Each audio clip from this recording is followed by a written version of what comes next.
2023, publié officiellement en décembre 2025, c'est-à-dire le mois dernier.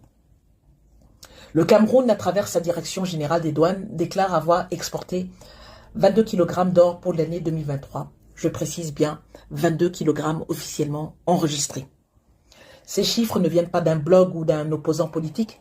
Ces chiffres viennent de l'ITIE, encore appelée Initiative pour la transparence dans les industries extractives, qui est une organisation internationale indépendante basée à Oslo, en Norvège, avec des bureaux opérationnels, notamment à Londres, en Angleterre, où je me trouve actuellement, et à laquelle le Cameroun adhère volontairement.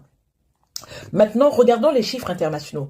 Les mêmes données ITIE, croisées avec les statistiques des Nations Unies, UN Comtrade, montrent que les pays acheteurs, eux, déclarent avoir importé environ 15 tonnes d'or en provenance du Cameroun sur la même période. 15 tonnes, principalement vers les Émirats arabes unis à plus de 90%. Nous ne parlons donc pas d'une erreur de virgule, nous parlons d'un écart abyssal entre ce que la République du Cameroun déclare et ce que le monde enregistre.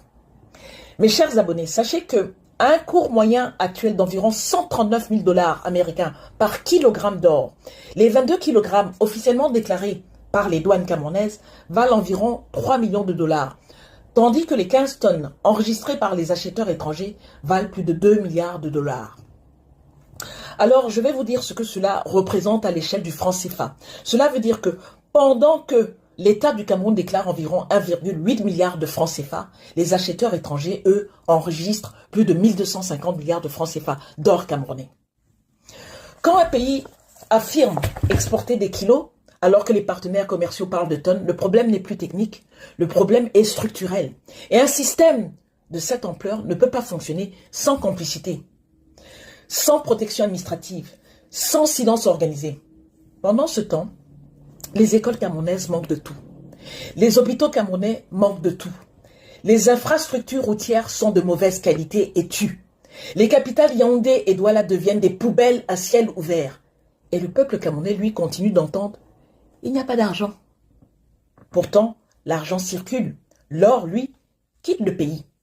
Alors, je pose cette question publiquement, au nom des Camerounais lambda, c'est-à-dire qui représentent la majorité des Camerounais. Jusqu'à quand les richesses du Cameroun seront-elles exploitées hors du pays, sur le dos du peuple, par un système organisé par des hauts responsables de la République, protégés par le silence, pendant que la majorité survit? Les chiffres sont publics, je n'invente rien. Les sources sont officielles. Ce qui manque encore, ce n'est pas l'or, c'est la volonté politique de rendre des comptes. Et pendant que certains parlent de tonnes,